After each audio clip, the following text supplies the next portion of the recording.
Ini bagaimana nih Bu proses penjaminan layanan kesehatan yang didapatkan oleh peserta JKN nih? Mungkin bisa dijelaskan Bu. Ya, selamat siang Bapak Ibu pemirsa semua yang hadir pada siang hari ini. Jadi BPJS Kesehatan itu sebenarnya sebuah lembaga ya Pak, lembaga yang mengelola peserta jaminan kesehatan nasional JKN. Jadi penjaminannya itu pastinya peserta itu harus mempunyai kartu JKN dulu. Nanti dari kartu JKN itu, kartu JKN yang aktif, baru mereka bisa mengakses layanan penjaminan untuk peserta JKN. Nah, layanan ini harus sistemnya secara berjenjang Pak. Jadi melalui fasilitas kesehatan tingkat pertama dulu, nanti di FKTP dilakukan pemeriksaan, kemudian konsultasi di sana, ternyata memang perlu rujukan, pasti dokter yang ada di FKTP tersebut akan memberikan rujukan ke FKRTL. Nanti di FKRTL tersebut juga sama, dilayani, ada pemeriksaan, konsultasi, pemeriksaan penunjang, kemudian juga pemberian obat. Jadi sebenarnya kalau penjaminannya asal kartunya itu aktif, kemudian sesuai indikasi medis itu bisa dijamin oleh BPJS Kesehatan. Seperti itu. Ada yang bisa tidak dijamin Bu, dan mungkin bisa disebut apa saja sih? Ya, jadi tadi sudah saya bilang ya Pak bahwa yang dijamin itu adalah indikasi medis, berarti yang diperlukan dari dokter penanggung jawabnya. Namun ada beberapa yang tidak dijamin. Yang tidak dijamin itu yang pertama adalah pastinya yang tidak sesuai dengan prosedur dari JKN yang sudah ditentukan. Kan JKN ini regulasinya itu dari Kementerian Kesehatan ya Pak. Jadi kami pun juga sebagai penyelenggara hanya melakukan penyelenggara saja gitu.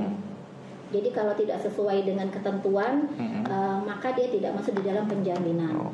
Kemudian yang kedua, kalau pelayanan tersebut itu sudah ditanggung oleh badan penyelenggara lainnya, seperti mungkin kasus kecelakaan lalu lintas, kemudian kasus kecelakaan kerja, penyakit akibat kerja, itu juga tidak masuk di dalam penjaminan JKN. Jadi kayak seperti kecelakaan lalu lintas, kecelakaan kerja tidak dijamin. Itu tidak dijamin oleh JKN, tapi ada program lain ada. Program lainnya ada Pak. Jadi kalau untuk kecelakaan lalu lintas itu ada badan penyelenggara lainnya, Jasara Harja yang melakukan penjaminan awal. Tapi kalau kecelakaan kerja itu kami sifatnya adalah koordinasi benefit. Artinya adalah bukan hanya pelayanan saja, bukan hanya manfaatnya saja, tapi kalau plafon yang sudah ditetapkan oleh Jasara Harja ternyata full gitu ya Pak, kan mereka ada jatah itu misalkan berapa puluh juta gitu. Nah itu kalau dia menggunakan kartu JKN dan aktif, maka itu nanti sisanya itu bisa dijaminkan oleh BPJS Kesehatan. Prosedurnya juga tidak perlu peserta reimbursement ke kami, tidak. Jadi di rumah sakit pun teman-teman di rumah sakit di Vaskes itu sudah mengetahui alurnya. Yang pasti kartu JKN-nya aktif, dia memang kecelakaan kerja, memang penjamin pertama itu pasti Jasara Harja.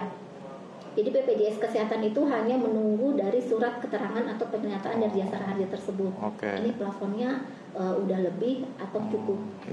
Kalau untuk yang itu. Jadi kalau ada pertanyaan yang muncul, apa peran JKN, terjawab ya Bu. Kalau untuk kecelakaan kerja, lalu lintas.